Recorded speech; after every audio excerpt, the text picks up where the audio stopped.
to order. Firstly, let me respectfully acknowledge that we are on the homeland of the many diverse First Nations and Métis people whose ancestors have walked this land since time immemorial. We are grateful to work, live, and learn on the traditional territory of Tweed. All right, looking for any additions to the agenda or a motion to adopt? Yes, Councillor Tanaka. I would like to add, proclaim May 19th to 25th Public Works Week.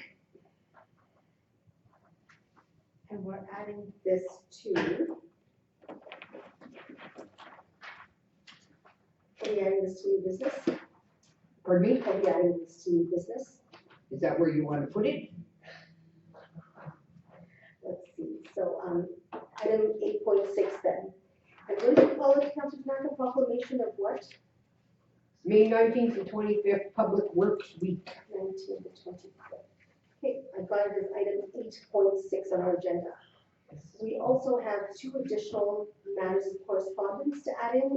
I believe everyone's got a copy. There is a Alberta Municipalities memorandum and a letter of support from True North. No, I'm not sure. True North. Oh, okay. Very good. So a letter of support from the Friendship Center and a memorandum from the Alberta Municipalities added to correspondence in 14. So item 14. Thank you. That's wonderful. So with those additions, anything further? Okay, seeing none. A motion to adopt, please. Didn't we have that already? No, you just need a motion to. Oh, well, I'll make the motion. As amended. Thank you, Councillor Wakefield. All in favor? Very good, that is carried. So I see that we have a scheduled delegation.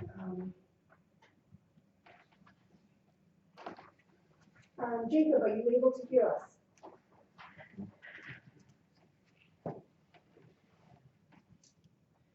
Say that again, please. Jacob. The gentleman who's scheduled delegation from Municipal Food Waste Diversion Program, I just wanted to see if he could hear us. Can you guys hear me? Just barely. Your Seriously? voice is very, No? Okay, is this any better? yes. Okay. Jacob? Oh, no, he's not even in. We can move forward, and then when he comes in, we can come back to it. But hold on, I just admitted him. Give me 2 seconds. Oh, okay, he's just, Yeah. okay. Yeah. All right, Jacob, do you hear us? You're on mute. I'll give you, if you're coming on. Yes, hello. I'm not sure what's going on with my camera right now. Okay. Is Maybe your earpiece a blurry view on everyone here? I do see a blurry screen on our end, yes.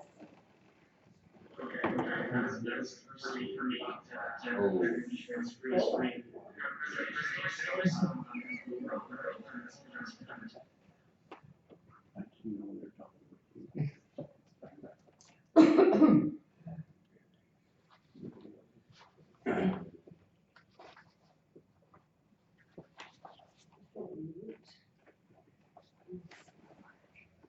If I mute him, then how am I going to do it? Is my phone through the chamber speakers? Coming in through two, the laptop. Sasha, just turn your microphone off and that might stop his. Okay, let's try saying something again, Jacob, please. Testing.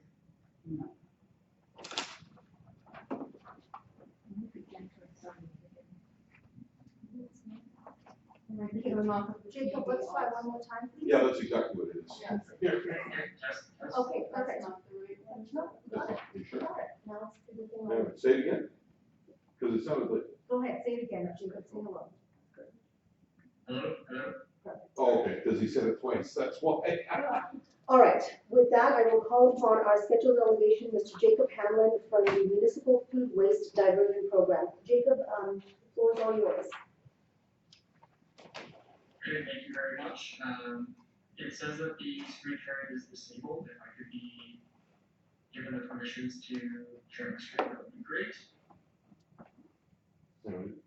Just, Sharon, can you hear that? Yes, Okay.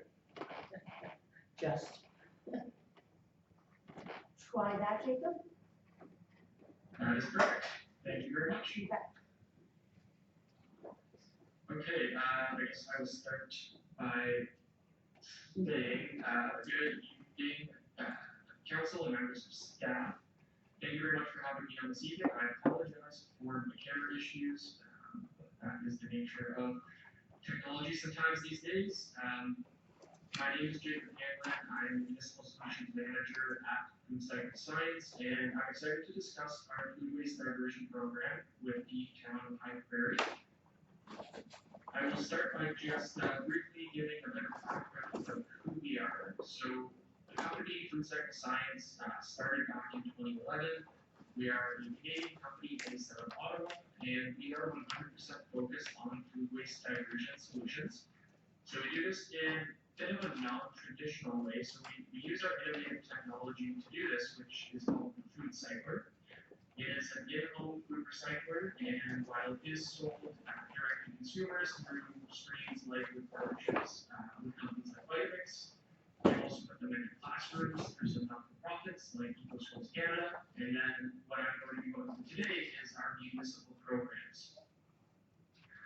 So our municipal solutions help many small, rural, remote, and northern communities keep food waste out of their landfills. We're currently working with 130 Canadian municipalities across 9 provinces and 2 territories. And one thing that basically all these communities have in common is that in one way or another they struggle with their food waste management, whether that's animals coming into town to try to get food waste in people's garbage, to having an existing curbside treatment program that just isn't getting the participation rates that they want. Regardless of the issue that revolves around food waste, we really found that the program is a good fit. In Alberta, we have programs in Drayton Valley, Lac La Biche, the town of Blackfalds, and then in Flagstaff County across their 12 municipalities. Now, to speak a bit about the problem here that we're trying to address. So, the main issue with food waste is that it is avoidable. It accounts for a large portion of our household waste, sometimes even a majority, and on top of that, it's made up of mostly liquid, which makes it unpleasant to deal with. When it's put outside in the garbage in the wintertime, it freezes, it gets heavy, and on top of that, when you do put food waste in the garbage and it ends up in the landfill, it's responsible for generating some pretty harmful greenhouse gases. So all these factors make it so that food waste is a problem that has a strong municipal impact. Now, one of the impacts to municipalities is that when food waste ends up in the garbage, because it makes up such a large portion of our food, it is causing our landfills to fill up quickly. Operating a landfill is quite costly for municipalities, so we want to extend the lifespan of our landfills for as long as we can. When we look at the environmental impact, when you put organic waste in the landfill, it is squished between tons and tons of garbage, ends up in an anaerobic environment where it doesn't have the proper access to oxygen that it needs to properly break down. So when it's in that environment, it ends up producing methane gas, which is quite a bit more harmful to the environment than CO2, which is what would normally be released in proper food waste breakdown. And then when we look at our communities, when we put food waste in the garbage, it causes unpleasant odors for humans, but interesting odors for animals. Depending on your local situation, it could be bears, it could be raccoons, skunks, pests, rodents. They like to go for our trash. So removing food waste from the garbage eliminates all these issues and reduces the overall volume of what ends up going through the waste stream. So this can save on hauling and disposal fees, can save space in the landfill, and it can save residents on hassle and any waste fees that they might face as well. Now, we often get asked the question, haven't we solved this issue already? There are green bin programs and curbside collection. It's pretty common in big cities, and places with high population density and the right infrastructure, but this can be cost prohibitive and can definitely be operationally challenging to implement. Many people in your community might backyard compost, and we think this is a great solution, but unfortunately, it's not feasible for everybody. Backyard composting is certainly not a year-round solution with our harsh winters, and there's still a concern about animals getting into that backyard bin. And then finally, the easiest solution is to landfill organic waste, but as I touched on, the long-term impacts here are quite costly and harmful to the environment.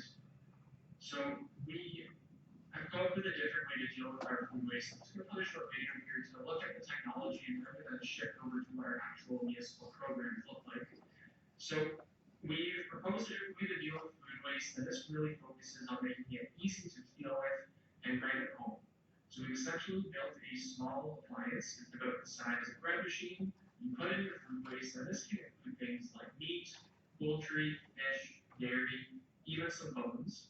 You push a button, and in 8 hours or less, typically an overnight process, you end up with about a handful of dry, odorless, but nutrient-rich soil amendment.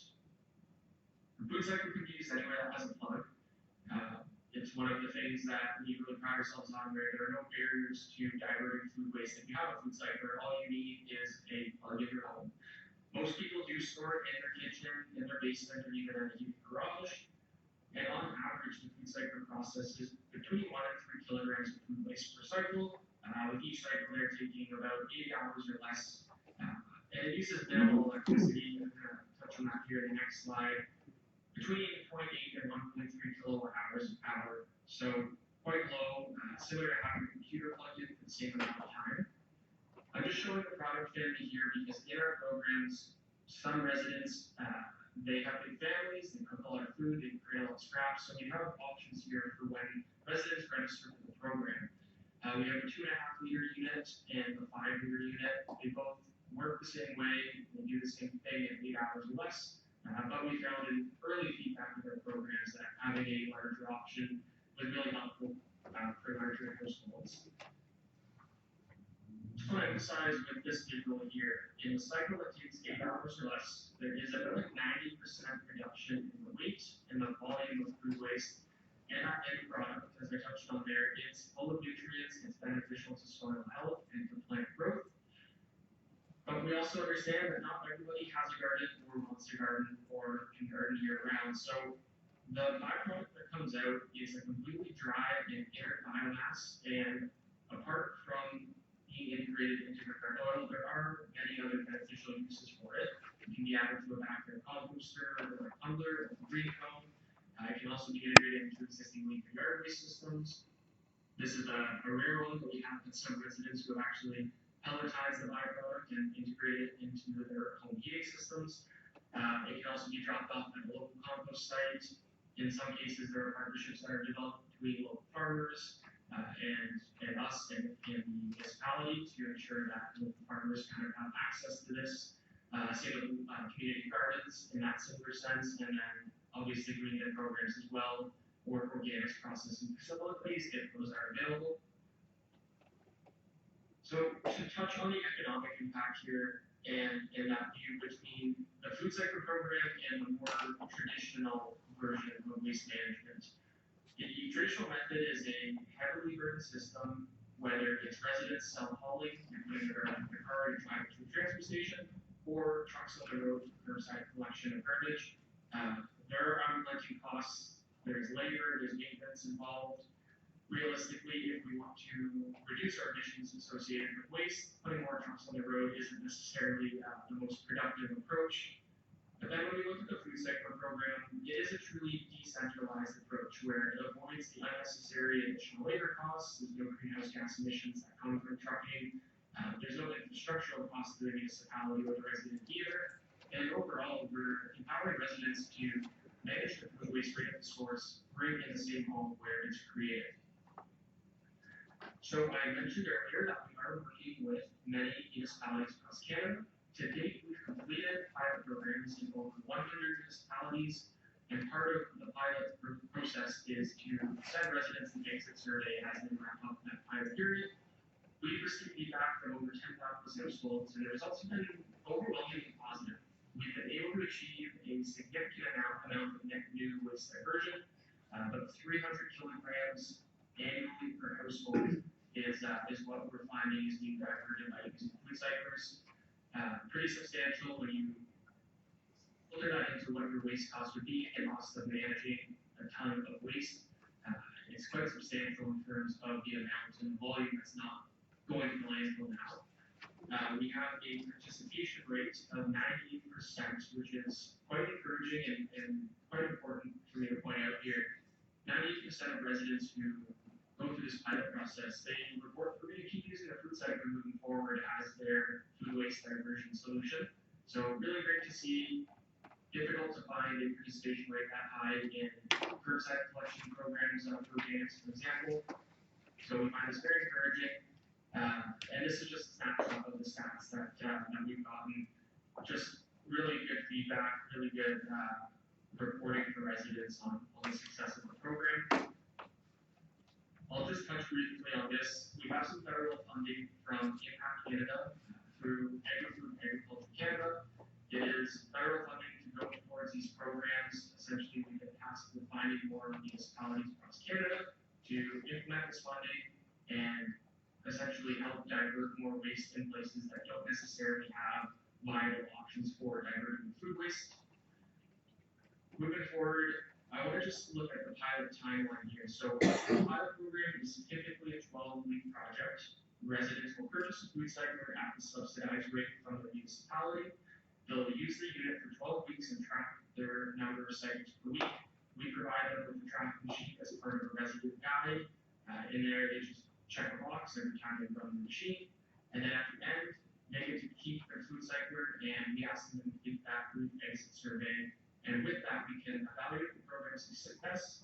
We then compile the results, put them into a really nice report and presentation, and present that back to you in a final presentation / feasibility study. The data can be used to support future waste management decision making. It can be used to accompany a recommendation or a grant application to expand the program. All of this is handled by our staff. It's really a low burden program on municipal staff.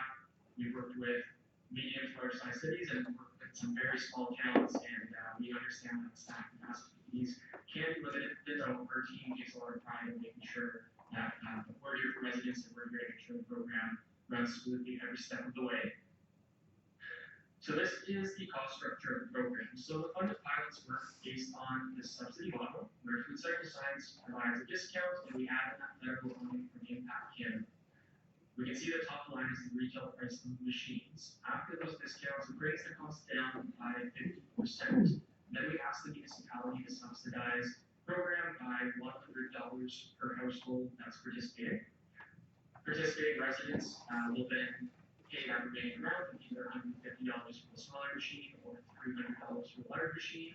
And then after that 12-week pilot, the food cycler is theirs to keep. One of the questions we asked them in that exit survey is, was this price point effective for you and for your household? And we got really good feedback on that. We find that this is a really effective price point for residents to be able to access this technology at that reduced cost. And for the municipality, it's a one-time fee per household that is then bringing on years of food waste diversion after that. To give kind of a overall summary of the cost of the program with some pilot size recommendations. For a community of your size, we would recommend that the 50 or 100 household program. We're happy to go with either one if this is something of interest. 50 is the minimum, and we've got some pretty small communities who've gone with the 50 and had no problem having enough interested residents. And at the time of these purchase recommendations based on our experience, we're happy to explore other program sizes that are more tailored to your needs or to your budget. But just use that 50 household pilot as an example here. For 50 households in the program, the municipal investment would be $5,000 plus shipping and tax. And that's also including our team help with registration, with promotion, answering questions from residents and customer support and all that, as well as the final report and presentation. Lastly, these are just some reasons that may resonate with you as to why you should consider partnering with us in piloting this program. I believe I kind of touched on all of these throughout the program, or throughout the presentation in one way or another. But just to emphasize a couple, It's an opportunity to trial this technology at a well below market rates for your residents to be able to access it as well. I think that one highlight is that you'll see immediate and impactful benefits through waste diversion, lower disposal costs, and reduced greenhouse gas emissions. Once the food cycle is deployed in a household, it is immediate diversion. You're able to provide constituents with low-cost municipal waste diversion services while being a steward for the environment. With all that, I believe I'm wrapping up here. I've thrown a lot of information your way. Today, I'm just kindly asking that you receive this presentation as information. If there is interest in pursuing a partnership or exploring that avenue, we are happy to work together with staff to formulate the proper avenue forward and the proper pilot size, and held out with staff bringing a report back to council. So all that being said, thank you very much for allowing me to present today. I really appreciate the time. Again, I apologize for not being on the camera on here, but I'm happy to answer any questions that you may have. Thank you so much, Jacob. I will open it up to the floor for questions. Council members? Councilor Wickle? Thanks for the presentation. When would you need an answer by? Like, you don't need an answer right now, like you need it by the end of this month, the end of the next month. Did you hear that, Jacob? It was quite awesome if you don't mind. I will repeat, of course. The question from Councilor Wickle was, what is your timeline? What's your expectation for? When do you need to hear back? Immediately? Is this promotion to municipalities valid for some time? Yes, thank you for the question. So we've been running these programs since 2020. They're not going anywhere. We're always working to expand further and improve on them and help municipalities of all sizes, really. So I'm here to just let you know this program exists. This is a service that we're offering, and it's been really successful over the past 4 years. So there is no rush for an answer. This is here for the long run. Thank you. Councilor Stenhouse? Hello, Jacob, can you hear me? I'll repeat. Okay. So, Thank you. I wanna know where he's calling from. I wanna know where he's calling from. And he said 98 of, the participation was satisfactory. Where was that participation from? Is that urban or rural? two questions for you there from Councilor Stenhouse. One is, where are you calling from at the moment? Are you in Alberta, Ottawa, Ontario? Yes, thank you, Councillor. So I am calling from Ottawa, Ontario right now. We will actually be in Calgary at the start of June at the Federation of Canadian Municipality Conference. If any of you happen to be there, we will have a booth set up and we'd love to say hello and chat. But yes, we are headquartered in Ottawa. We have programs across the country, and we've been fortunate through our technology, through being able to do a lot of this from a distance. We've been able to run these programs across the country. That's fantastic. And we'll all be at FCM, so certainly we'll say Oh, there fantastic. in person. Second question was the stats that you had a stat graph, and that 98% of satisfied participants was that, did you track rural versus urban? That is a great question. I guess it gets asked quite often. We don't have a master kind of tracker for urban versus rural. I will say that more of our programs are rural than they are urban. We find that this has been a really good program for the communities that just don't really have an opportunity to unsafe after composting. It's the smaller areas that are issues with animals, or where it just costs more for them to mix their waste because they have to truck into a landfill that's not necessarily local. There is a whole range of challenges that come with the small or relatively or populated communities. So unfortunately, I do not have an answer on the split. I will say that it would be more than 50% of those residents are rural. And we understand as well for people who have farms or big pieces of land or compost piles, and they're happy with giving their food scraps to their animals or putting it in compost.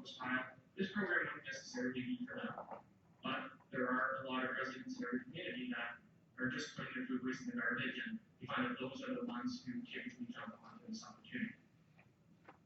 Of course, well, thank you for that. On the same note of those stats, a question about, are those participants across Canada, are they municipalities, 98% of communities in a particular region, or is that, what is that, 98% of what population base? Yeah, so that's 98% of our 10,000 plus surveys we've done back with residents. So it really is spread across the country, in all those 9 provinces and 2 territories that I mentioned. It is quite the diverse range of residents from different demographics and urban versus rural.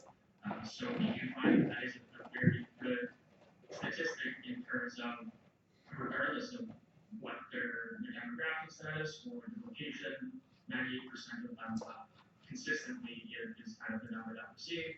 And I will touch on that 2% that isn't going to use the food cycle moving forward, or is not going to. A lot of that came from our earlier days when the FC30, the smaller unit, was just too small for them. They signed up for the program and it might not necessarily get a good fit for them. But we have definitely found that as we introduce the larger unit, the satisfaction with residents who needed that has improved as well. Thank you. I guess my question wasn't so much on the satisfaction, but I thought the first line was uptake, so 98% of, maybe I misread that. I thought it was those that signed up, but I'm mistaken. Yes. Pull that back up right now.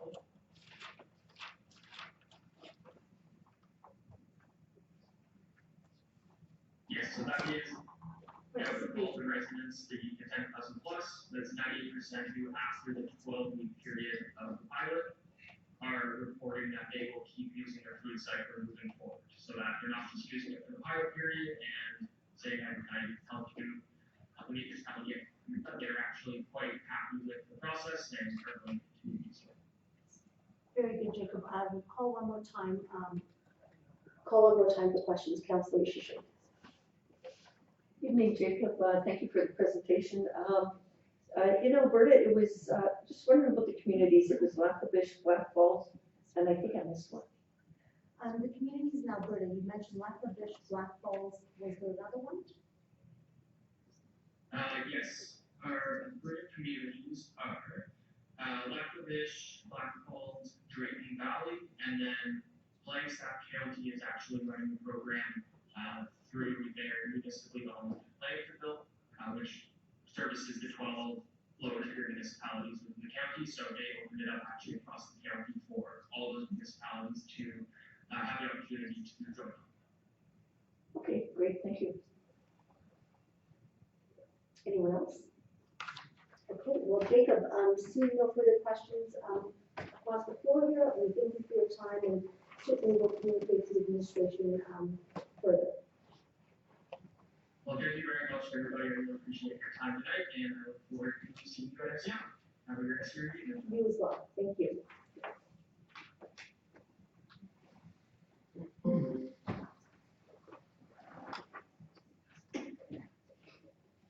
All right. So moving on to public delegations. Anyone? All right, come on down, Ms. Vaughn. Really excited about it. I'll just ask that for the viewers online, you please identify yourself and a summary of what brings you here tonight. Yep. Okay, so I'm not good at public speaking. I'm Trishan. I'm here as a board member for Friendship Center. I am here to talk about a couple of things. The first one is the Moose Hide campaign. The Moose Hide campaign began as a BC-born Indigenous-led grassroots movement to engage men and boys in ending violence towards women and children. It's since grown into a nationwide movement of Indigenous and non-Indigenous Canadians from local communities, First Nations, governments, schools, colleges, universities, police forces, and many other organizations, all committed to taking action to end violence. We are honored that almost 500,000 Canadians have registered to join us in the ceremony on Thursday, May 16th. just kind of wanted to share some reminders to help prepare you for the day if you guys want to attend virtually. Every one of you can participate virtually. There is a great lineup of keynote speakers and workshops, whether it's virtual or in person.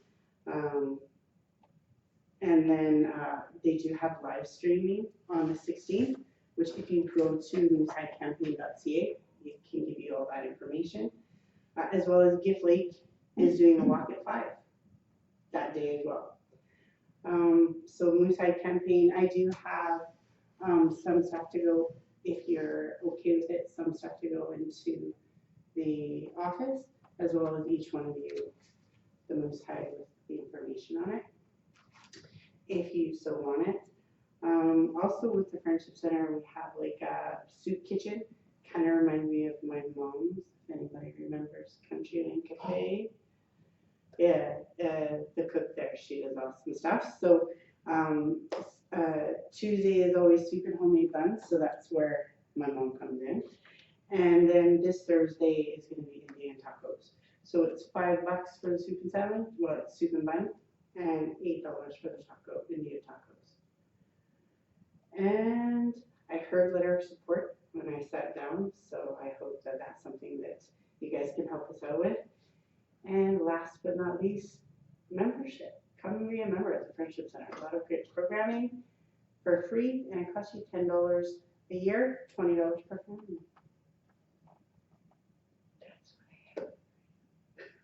So well done. Good public speaking, Trish. No, but thank you. Yeah. I'll let you stay there, but I'll open up to questions, see if there are any across the floor. Any questions for Ms. Long? Not a question necessarily, but I'll, with my radio spot, I'll pimp your stuff up here on the radio there for you. Perfect. The soup and sandwich, and especially if it's as good as your mom's, I might have to come and check it out. Oh yes, Diana does amazing. Good food. Your mom made the second best soup. I bet mom's number one. Damn right, she'd come back and beat me if I said otherwise. Yeah. Awesome, thank you. Anything else? Well, thank you so much. Thanks, Trish. Can I leave this here? Yeah. Okay, thank you guys.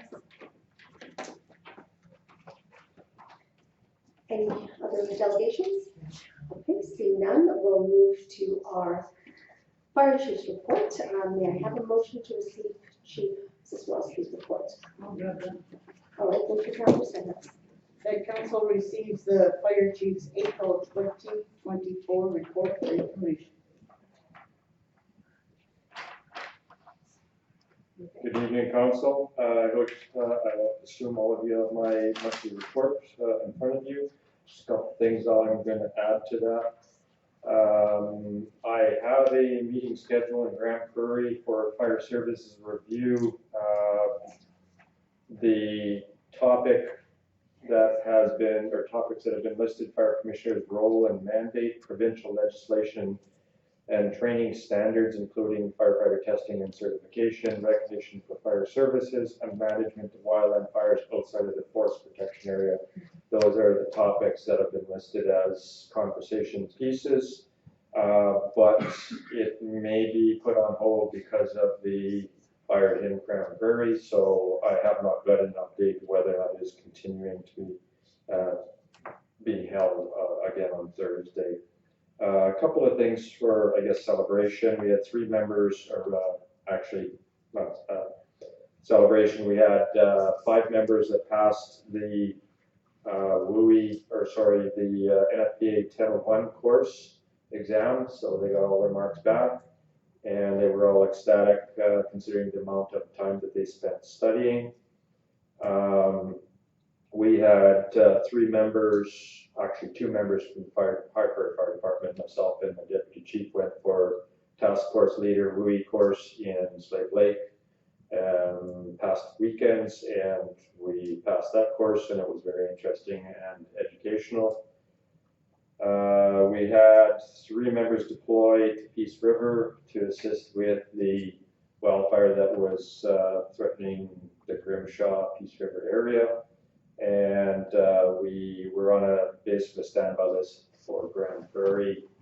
And the possibility is there that we may have members requested to deploy for Fort McMurray. So we're not sure. We're just kind of on a standby at this point in time. So hopefully things will settle down. Hopefully we'll get a little bit of moisture and we can move forward. That's my report for council. If you have questions, I'm available for questions. Thank you, Chief. Questions? Councilor Tanaka. With it being so dry, etc., how is our forest area around us?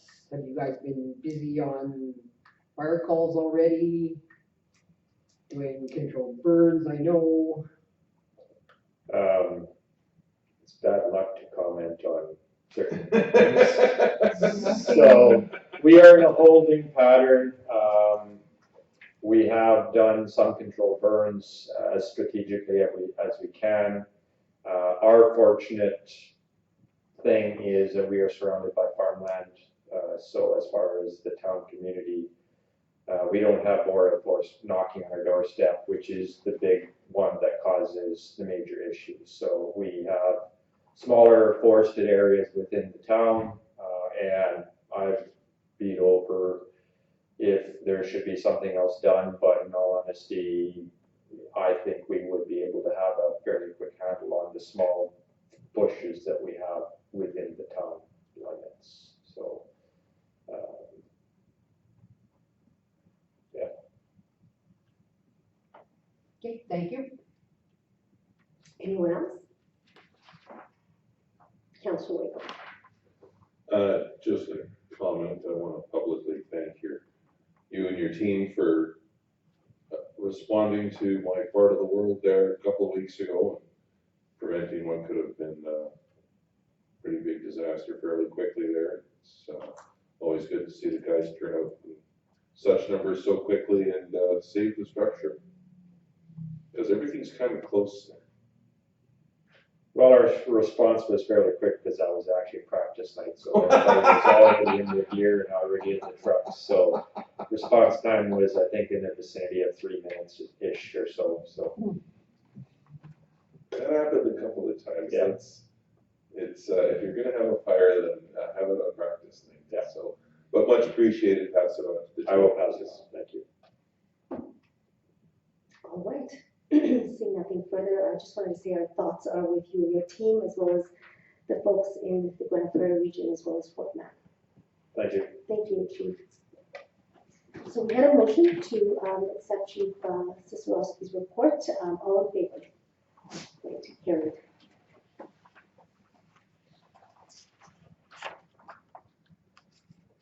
Okay, next before us are the minutes from April 23rd. Any edits to the minutes?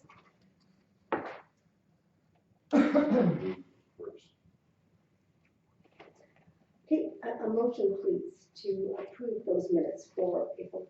Okay, thank you. Councilor Shishin. I move the council approve the minutes from the April 23rd, 2024 regular meeting of council as presented. Okay, any changes, omissions, edits? All right, seeing none, we have a motion on the floor to accept those minutes as presented. All in favor? Very good, that is carried. No business arising from those minutes. Moving on then to new business. So, Oh, sorry, Councilor Tanaka. Yes. Business rising from that, I'm just wondering what's happening with the community grad sale. Is the Royal Purple using the arena, or is it just, are we facilitating that, or what's happening? Excuse me, perhaps I can ask, a letter was sent out, I don't know if we received a response from. No, response that we Ramona received. has reached out after the letter went out, so I think she's coming up with a plan, but I haven't heard back from when. That was last week that she reached out to them again, so. All right. Councilor Winkle. It sounds like the Legion is making their hall and parking lot available as well. Oh. So, I mean, it might just be an additional space, so, just as further information. So either to Bailey or to our CEO, is this confirmed for June 1st? Is this the one? Yeah.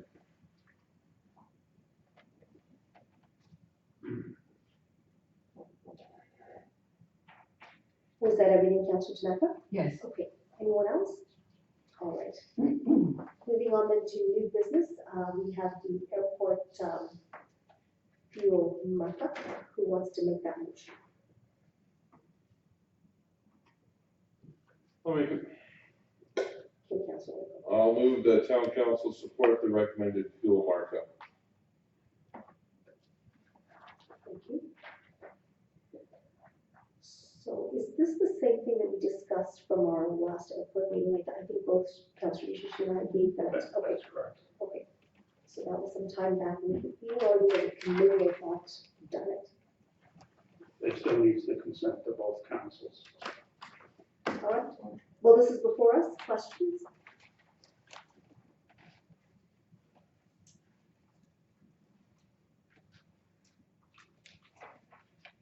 Yeah, actually, yeah. Councillor Stenhouse. So this goes out to the people on that committee. So at 30 cents a liter, is the airport turning a profit on that, or is that just breaking even? I remember giving that update. Oh, go ahead. I couldn't provide the information on that. Currently, the 2023 deficit for the airport was 55,000. So this would help to alleviate that current deficit, but the airport will still be running a deficit even with this increase in fuel tax. But again, there's a balance between being competitive and not competitive. Any price increase above the 35 cents would probably reduce the overall net revenues for the airport because people would go to other facilities to gas up.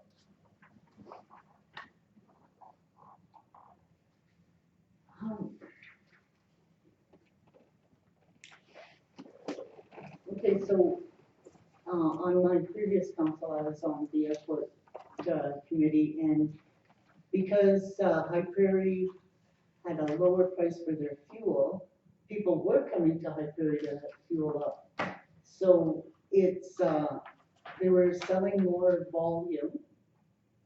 So it was probably a better situation. Are you gonna find, this is going to the airport committee, are you guys gonna find that there may be a drop in purchase of the fuel? So I was going to add, we deliberated that. We asked those very questions of the administration present. That was the question, of we increasing our rates, but still within the bounds and lower than our surrounding regions, and the answer was yes. So are we going to drop volume? We didn't think that. Administration didn't think that. Hence the recommendation to move it up a little bit. Anything to add, Bill? No, I think that's what the recovering or the attached report from the airport commission and the county council basically says. So that's pretty accurate. Okay, so we have a motion to support the fuel markup. Was that a motion made by Councillor Wicklow? If there are no questions, I'll call the question. All in favor? Great, carried.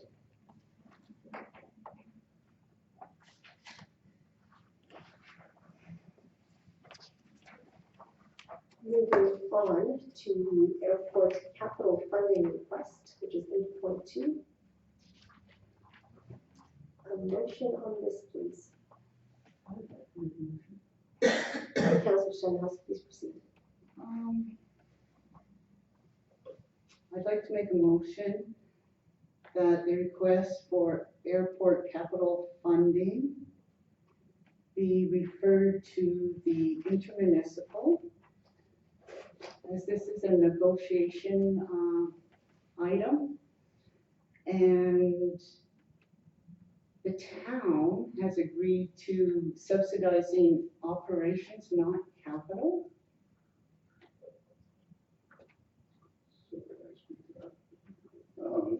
Councilor may recall at the last ICF meeting, which you were at, it was referred to this council to deal with. So the ICF committee and as you correctly stated, the ICF does not deal with airport capital funding, so it can't be dealt with by the ICF committee because it's not part of the existing agreement. So just like the town has made capital requests to the county outside of the ICF agreement, the county is now making a request for capital funding outside of the ICF agreement to this council. So it was discussed last week at the ICF committee meeting. They asked that the council, this council deal with it. So that's why this report's before council. So you're correct, that it's not dealt with in the ICF agreement, but this council has made numerous funding requests to the county on a similar basis to ask for capital funding that's outside of the ICF agreement. That's what the county council is asking this council to consider with this report.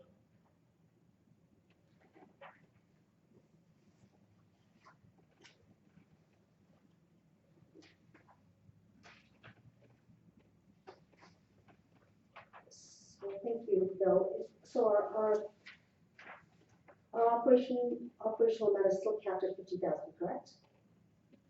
Yes. Okay, and this is 12,000 is evenly split between the county and us? Yeah. That's what the county's requesting right now. The county has picked up 100% of the cost.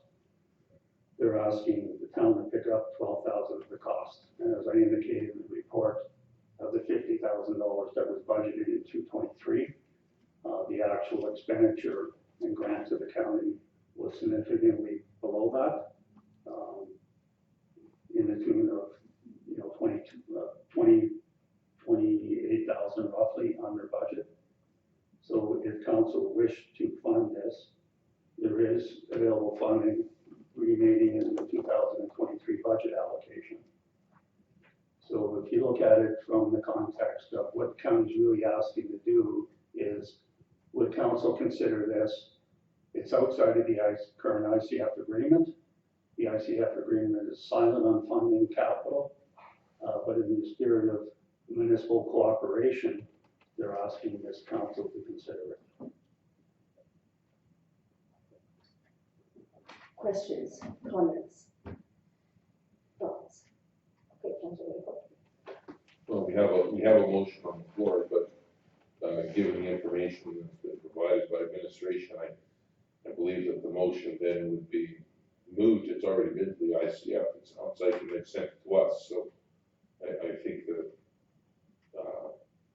with respect to Councilor Stenhouse's motion there, Councilor, I think you have to withdraw your motion, and we need to have a different motion.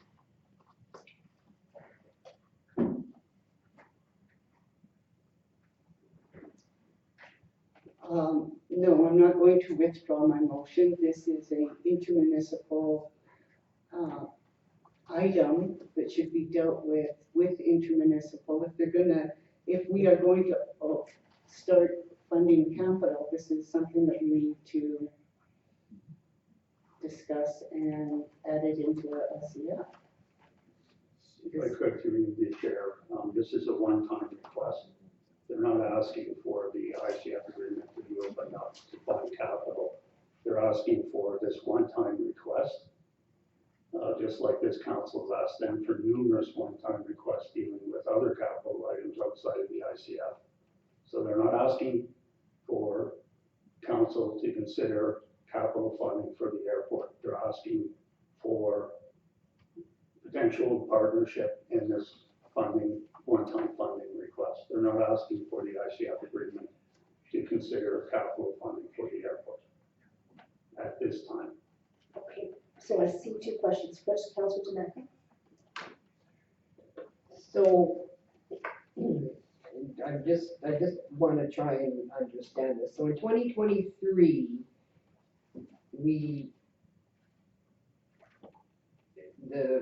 what we spent in operating was $22,000 less, so that leaves us with like you said, $28,000 left of unspent money for operations. And so your motion that you have is to reallocate 12,500 out of that 28,000 that's left to That's correct. Okay. Okay. But with 2024, are we at 50,000 or are we at 50,000 plus whatever's left from 28,000 minus the 13,000 that's in this room? This is a bit technical, but what you're saying is right. So we're significantly underspent in 2023. That money will go into the surplus. So the recommendation, administration's recommendation is 12,000 of that money going into surplus be taken back to fund this request.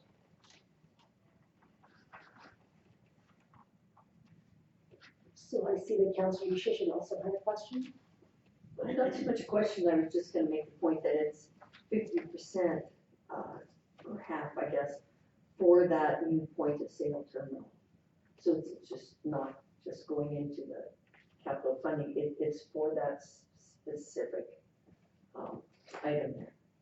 And if I could also just point out for council's information, one of the reasons why they were underspent, which has been the first year since the agreement's been in place, that we have not maxed out at the 50,000 operating contribution. This is the first year, at least for the last 5 years, that the town has not contributed $50,000.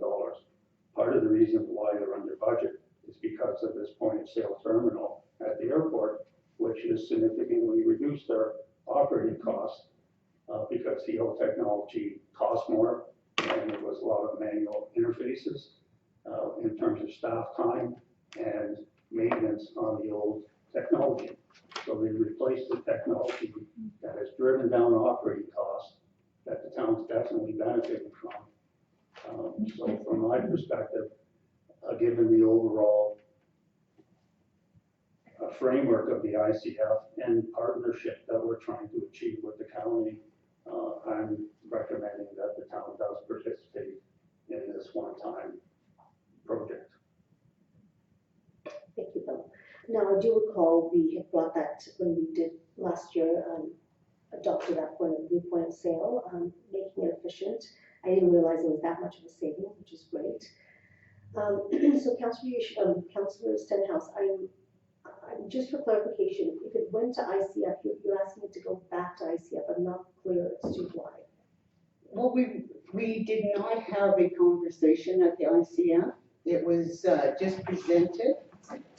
So if we're going to start, okay, this is their first request for capital funding. So should we start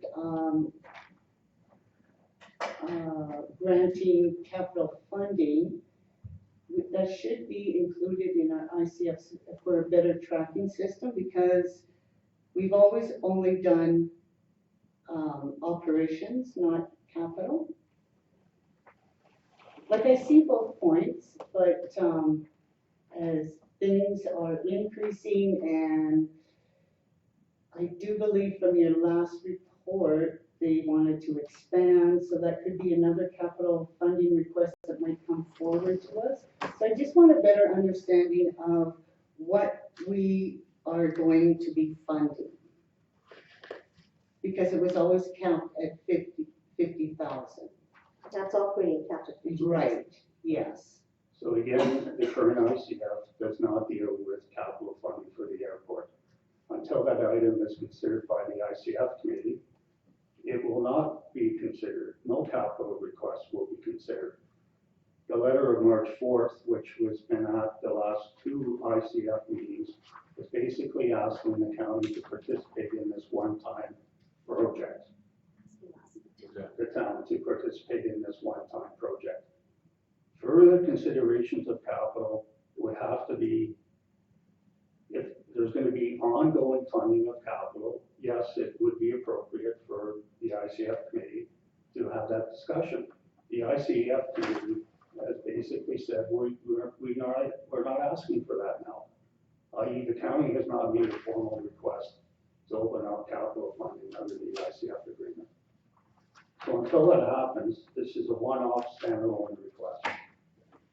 And that's the way I believe council should view it. There may be future implications under the ICF agreements, but that's not what the letter of March 7th is indicating, or what was indicated at our previous ICF committee meetings. I'll switch gears for just one moment, Bill.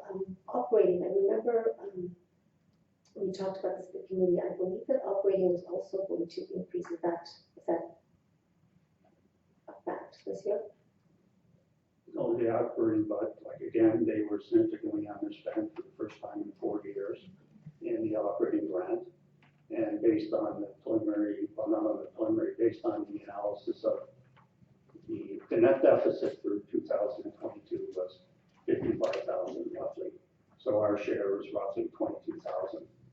So they would have to increase their net deficit in operating, like double it in 224 before there would be any implications. But that being said, the town's contribution, regardless of the operating deficit, is currently capped at 50,000 per year. I'll call upon you. Do you recall us discussing? I remember an operating increase for some reason. Do you have anything to add there?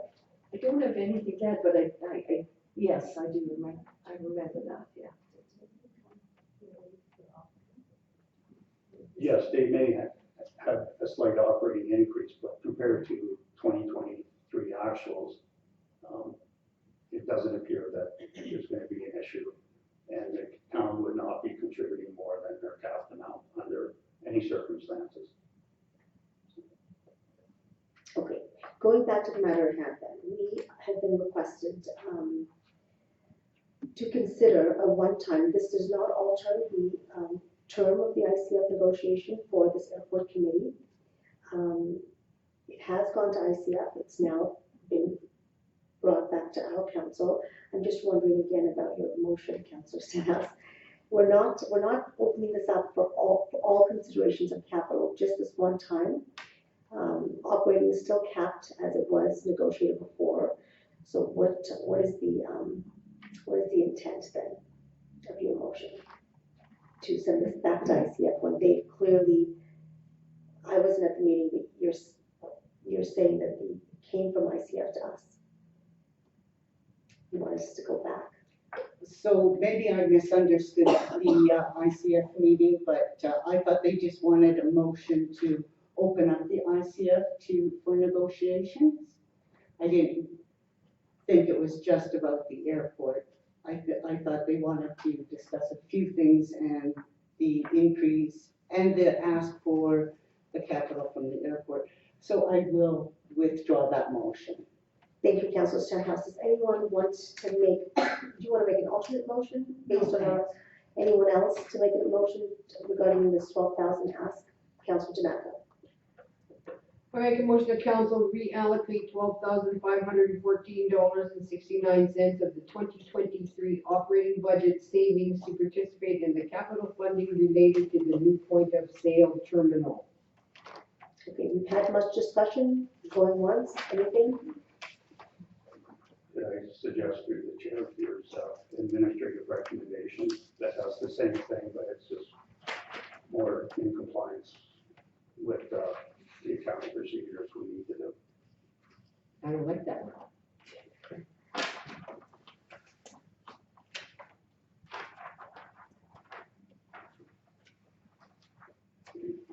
It's a bit technical, but I need authority, since the monies from 2023 cannot be released because the fiscal year is basically over.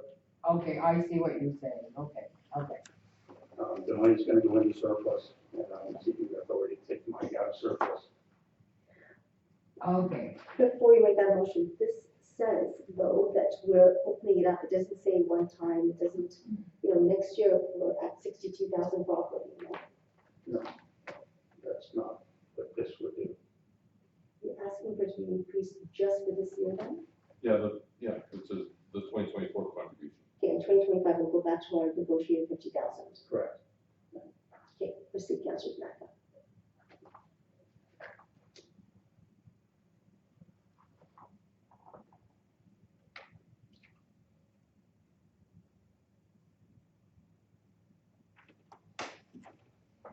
I didn't look at that one.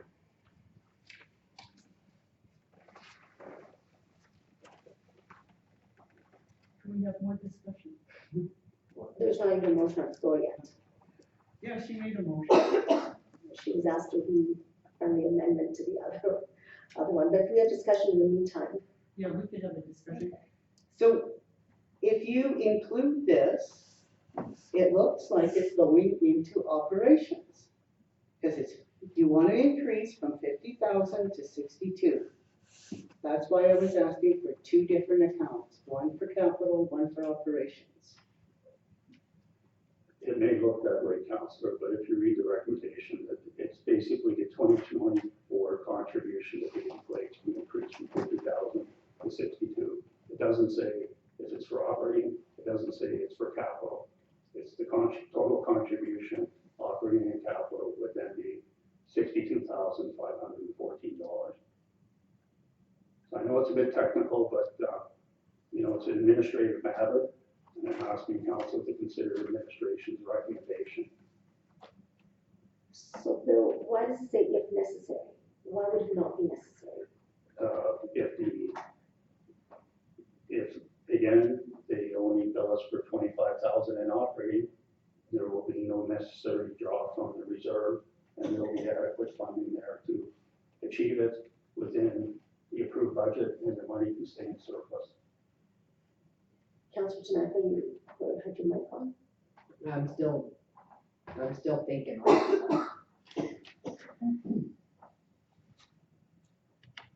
So I guess what I'm saying to council is legislatively and for audit purposes, this is the correct motion.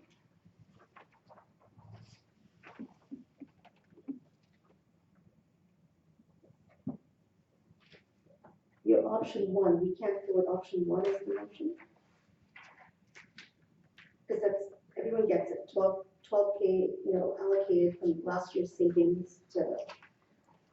It doesn't say where it's coming from. It does. Last year, it says last year's savings. Yeah. The 2023 books are closed. The audit's nearing completion. We cannot open the books again to facilitate the transaction. The way to facilitate the transaction is what I've outlined in administrator's recommended motion. It has the same effect. It's basically using unused surplus monies from previous years that are going into the unrestricted reserve and drawing them from the unrestricted reserve. We'll be cutting the check in 224. So, you know, that's, the accounting rules say this is the way we gotta do it if council wishes to do it. Okay, I get it. So Councillor Tanaka, your motion on the floor, do you, I'll take that off. I will rescind the motion that I made, option one. and you're going to make a new one? Not yet. Okay.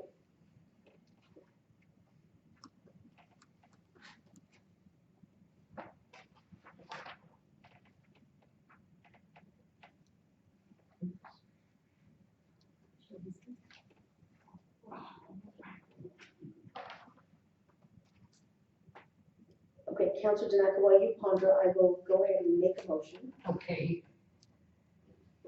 I move that the 2024 contribution to Big Lakes County be increased from 50,000 to 62,514.69.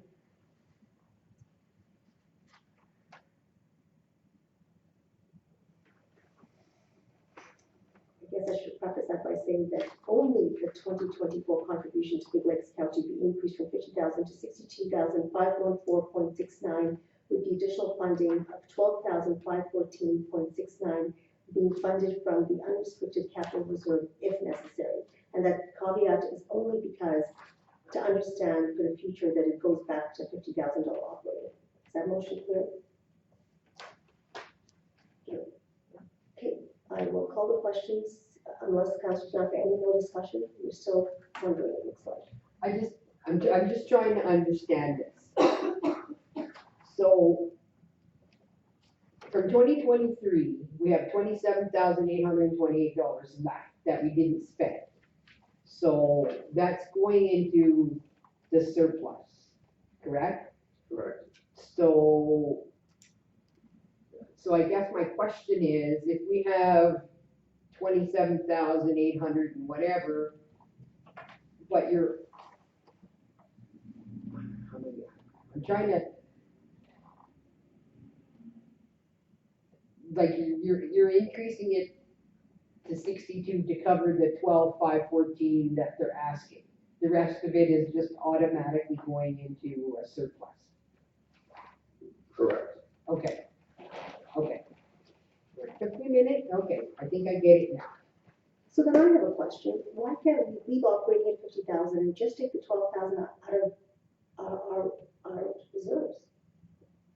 Because legally, you have to have it in the budget.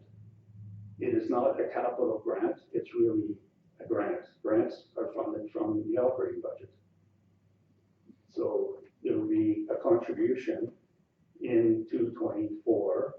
Part of it will be related to the operating portion of the contribution the town's making, and part of it will be to fund this one-time acquisition, partnership, whatever you like to call it, of another 12,000. That is the amount that will flow through as a transfer from the town to the county. For auditing purposes, they don't distinguish between whether it's operating or capital or whatever. It's a contribution of X number of dollars based on council resolutions. So that's what the motion is trying to achieve. I know it's a bit technical, but there's some things you have to trust on, and this is facilitating and doing exactly what Councillor Donata is asking to do. The wording may not be in accordance with her liking, but this achieves what you wish to do. Okay, we have a motion on the floor then. Seeing no further discussion? Yes, go ahead. Can you repeat that one more time? Of course. Okay, the motion.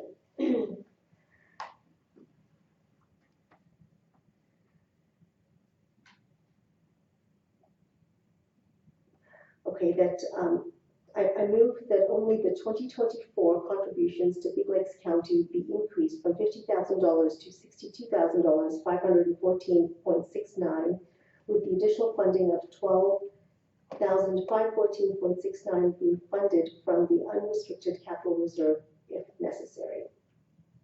So again, through the chair, that motion would put the town at jeopardy because it is suggesting we will be providing $62,000 to the county regardless.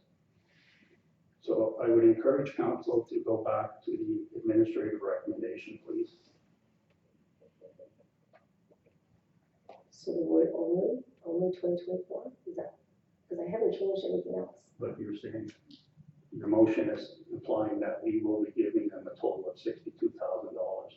If the operating portion is only 40,000, we would only like to float them 52, not 62.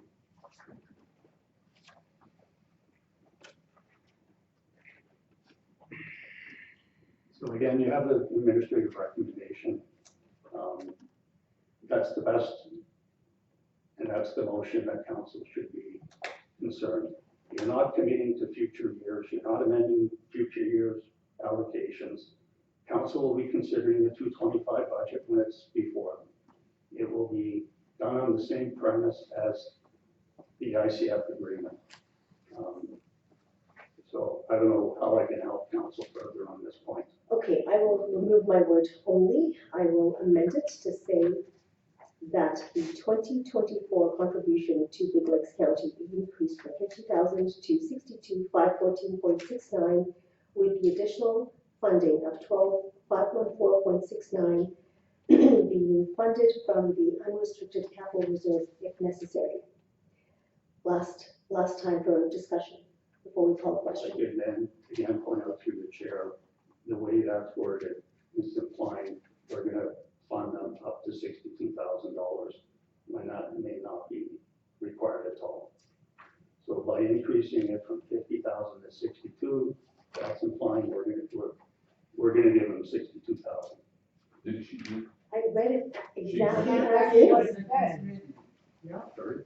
she read That's it? exactly what's written from 50 to 62. What do you want it to say? No, no, that's what you read, Yeah, sorry. that's what I read. Okay, that's fine. Could I get a recorded vote, please? Certainly, a recorded vote has been requested. Any discussions before we call the question? Okay, all in favor? Those opposed? Okay, noted. And that motion is carried.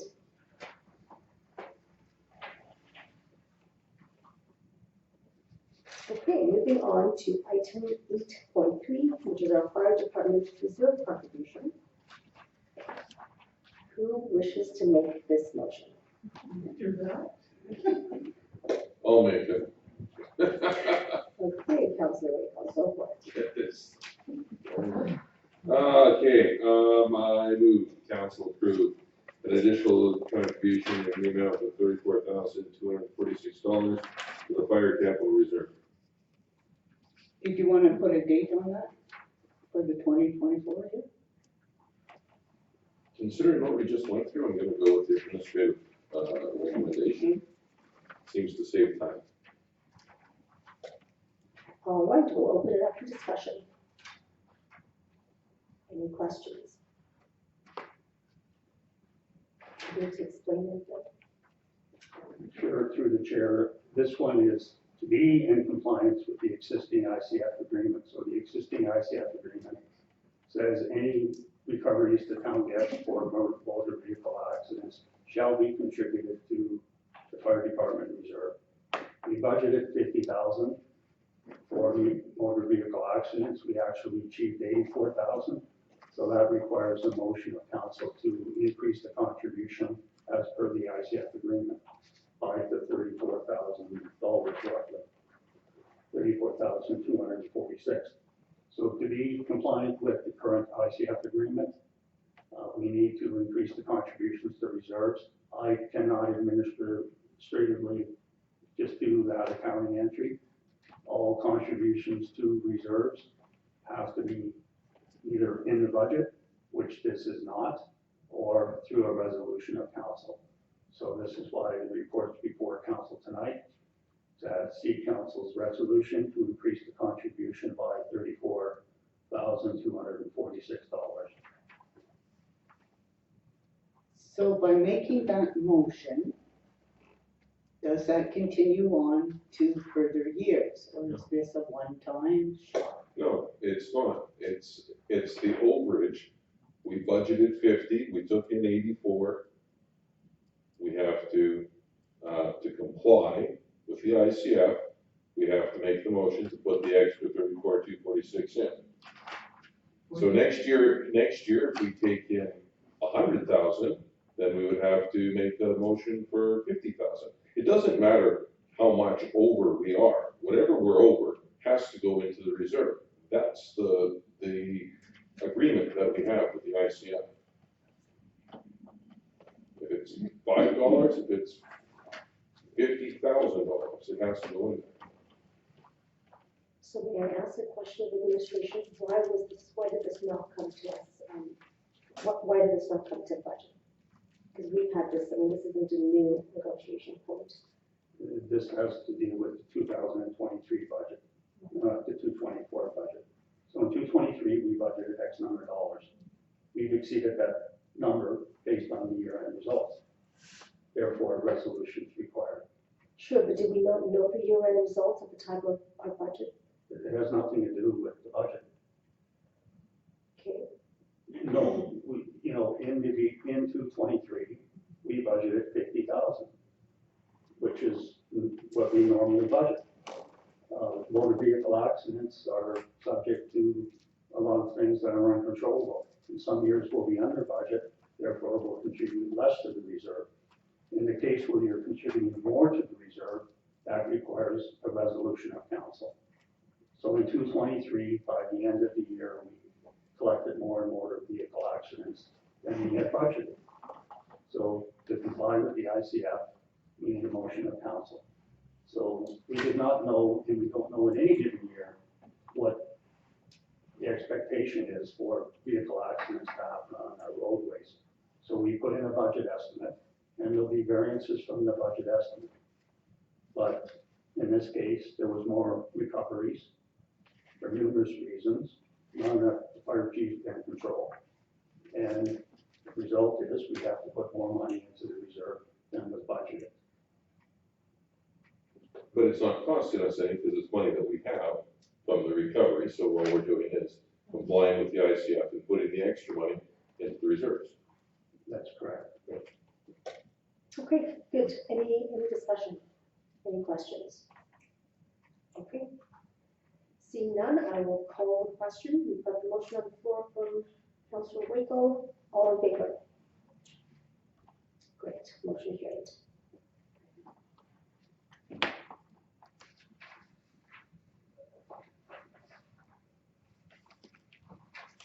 Okay, this is one we already given first reading to, so I will go to the next item, 8.4, which is our 2024 tax rate bylaw. Who wishes to make the motion for second reading? Oh.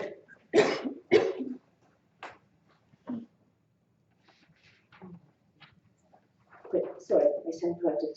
Motion for the tax rate bylaw for 2024. No want to raise taxes? No. I'll move first reading of the 2024 tax rate bylaw.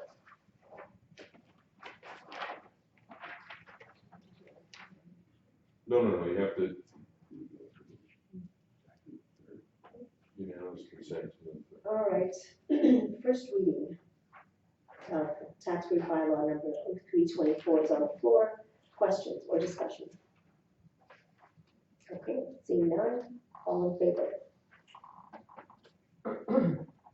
Okay, that is carried.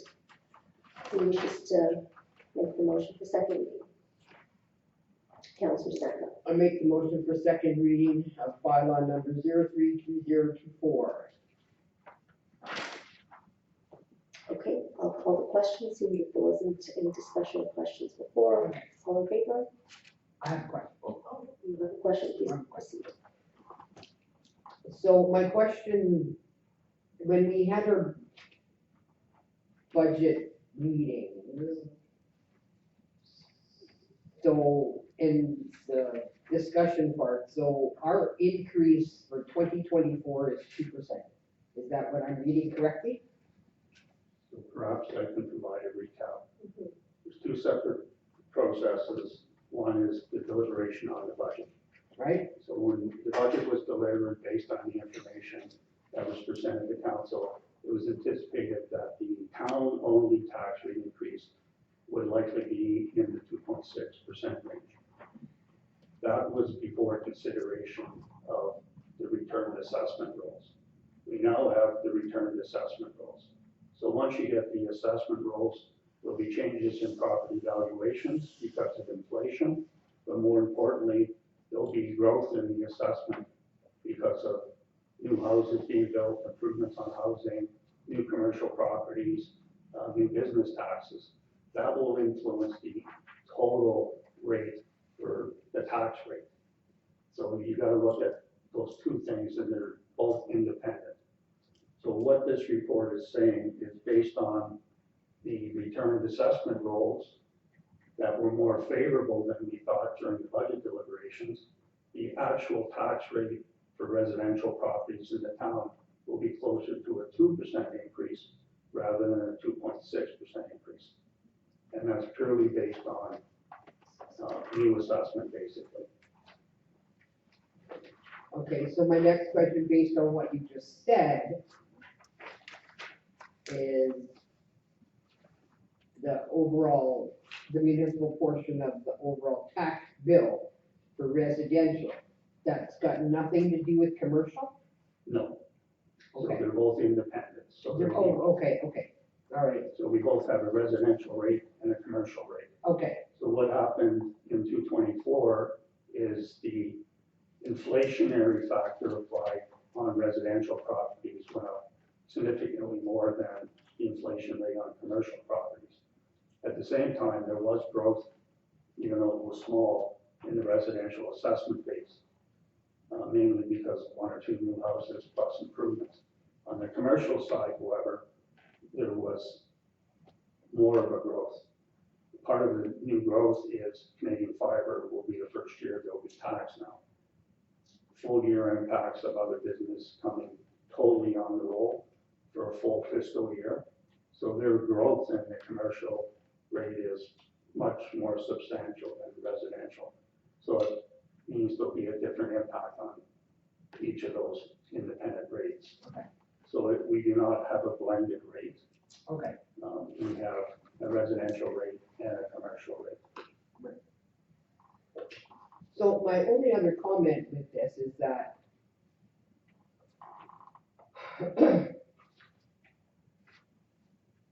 that we have really no say with Heart River Housing or Education and Acquisition. Heart River Housing can say they are increasing their whatever by 5%.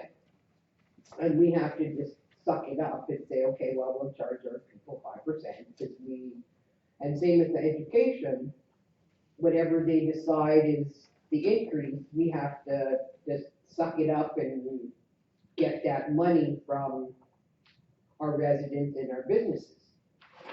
And then I think the government's gonna be downloading more on top of the municipality, so, I mean, it's gonna be an ever increasing tax on businesses and residents continually.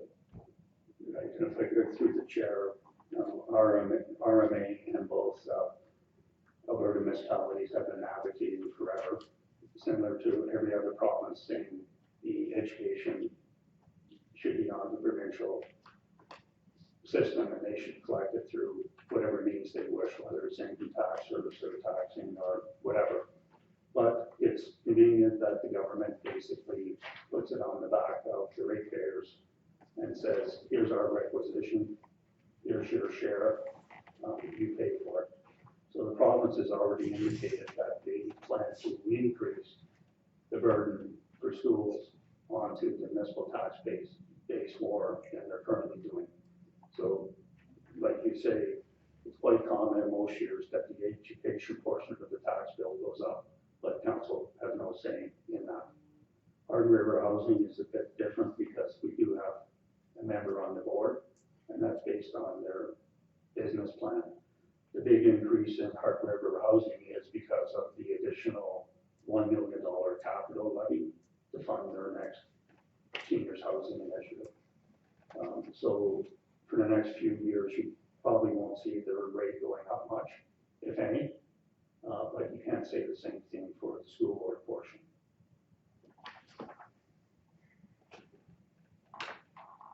They use us as a convenient vessel to collect the taxes. That's correct. But they have indicated that they plan to increase the burden on municipalities, ratepayers through the education tax, yes. What kind of, Yes. So I have one last question. Once you do that, So, based on the forecasted 2% for residential, and you gave us what it's going to cost with this sheet of paper, right? Actually, what I was looking for was, what is the overall rate for residential taxes for 2024? Because with this, So the overall increase will be roughly 2.45% for a typical $200,000 assessed Okay. home. okay, so, but when I'm looking at, you have the 2022 tax rate, High Prairie is at 10.2. So for 2024, what are we at? If you look on chart that I gave you under 224 rate, it will be 10.01. So you have to move the decimal places a couple, but if you move it over, see where it says points, on the 2024 rate, 0.0. Oh, there, okay, Yeah, so that, if you move the decimal place over to get it as the way you want to present it, it would be 10.14 okay, versus 10.3 last year. okay, So there is a drop in the rate, but because assessments have gone up, it doesn't mean that ratepayers aren't paying Okay. more. So they're still paying $41 more in taxes because their assessed value has gone up. okay, okay. That answers all my questions. Thank you. So where's this chart? Because it's not this one. Where is that? No, these are the other two handouts. Can I ask a question while you're? Councillor Stenhouse? So I want to be, I'm following up on Councillor Danaka's question. So the residential, the residential will be 2% increase, municipal?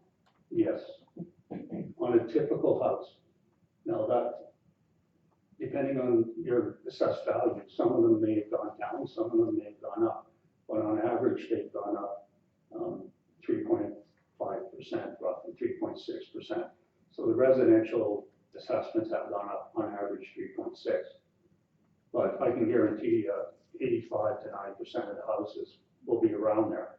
But the others will be outliers for sure, because some people might have done significant improvements on their homes. So their increase would be significantly more than the 3.6%, which means their overall taxes are, for that particular household, is gonna go up more than 2%. So what exactly are we voting on then? I thought we were voting on a percentage. We're not? No, council can only, this is a mathematical equation. So once council approves the budget, you plug it in to the returned assessment rolls, and whatever that number is, that's what you're stuck with. But, so some people will pay 2%, some will pay 3.6%? That's correct, based on the changes of the assessed value of their house. So council does not control the assessed values of the house, a third party does the assessment. So for instance, if you had a vacant parcel last year, you would only pay taxes on the land. This year, there may be a dwelling on it. So your total tax bill is gonna maybe go from $300 to $1,700. Well, that's a significant increase, percentage-wise, because there was no house on the land last year. No, I think people understand that. I'm just thinking of the people who have houses, have been paying taxes for years. I'm having a hard time understanding what we're voting on here, because it almost seems like it's a sliding scale. It is based on the returned assessment roll. So if your property has gone up more than the average, if your property went up the average, you're likely to see a 2.02% increase. If your property's gone up more than the average, you're likely to see, and you will see, a higher percent increase in your change of your individual tax bill. But, you know, it's a mathematical formula. And what will commercials increase be? It's on the bottom section of the chart. So can you, I can't make sense of this. So can you give me an idea, is that a 2% or a 3.6%? I think it's clear, it's 0.55% on the town's portion, 3.26 on the school portion, and 13.3% on the senior housing portion, for an overall increase of 1.27%. But again, will be on a scale also? Or is that fixed? Everyone's will be depending on their individual assessments.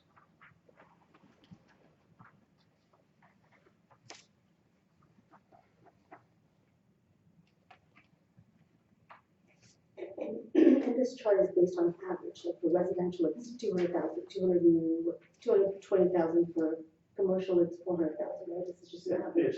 It's a typical residential house assessed at 200,000 in 2023. We'll likely see assessed value in 2024 of around 207,000. So the assessment's changing on everyone's properties more than likely. And then we apply the tax rate based on a mathematical formula based on the budget that council's approved. So in essence, council isn't voting on anything tonight. They're just voting on the approved budget. And based on the approved budget that council's already approved, we plug it in and these numbers are generated. Council cannot change these numbers. You'd be in violation of the MGA. So you're not really voting on anything. It's really the tax rate calculation is purely a mathematical calculation based on the budget that council's already adopted.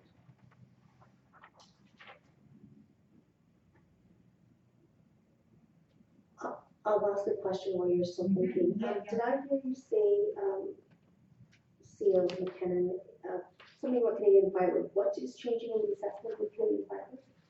Well, they weren't assessed during 223, so there will be assessment coming onto the tax roll related to that organization. Not Canadian Fiber, the business, but residences that have Canadian Fiber? Or the business? No, the business itself.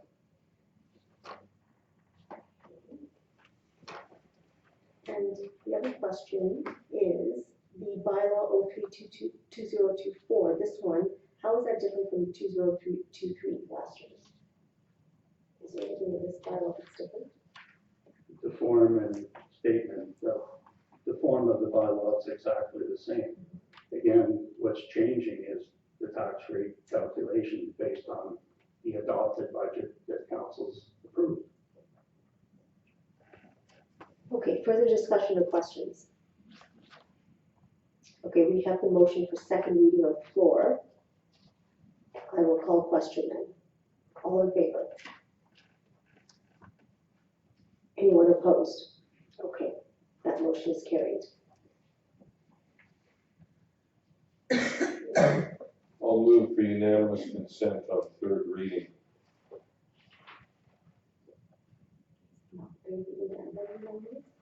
No, you have to have unanimous consent. Yes. Okay, motion on the floor is unanimous consent to go to third reading. All in favor? Okay, great. That's carried. I'm going to take this home with third and final reading. You've been quiet, Josh. You're right.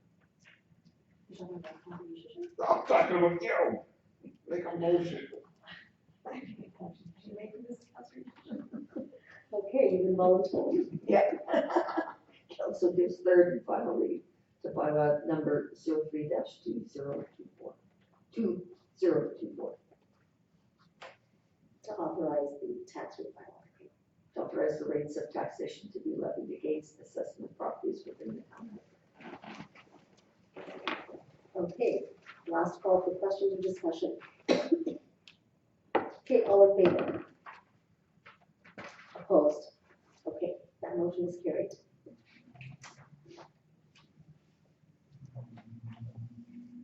Okay, we are moving on to, we have a new, would be 8.6, that would be proclamation. No, this one, big fine. Oh, sorry, weed inspectors, you're right.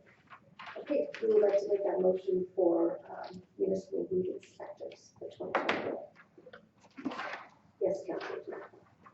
I make motion that council appoint Shelley Hinkle, Amara Drex, L. McIntosh, Heidi Krisky, Kyria Allen, and Dylan Fath to act as the appointed municipal weed inspectors for the town of Highbury for 2024. Questions or discussions? Phil, are these the same ones we're going to? Yes, through the chair, we actually, through the ICF agreement, they act as our lead inspectors, so the council still needs to appoint them as the representing the town. Okay, understood. Are we ready to move into questions? Last call for questions or discussion. Okay, I will call the question then. Motion to appoint these individuals All in favor? Okay, carried. I have a request to call for an 8-minute break. 8:50?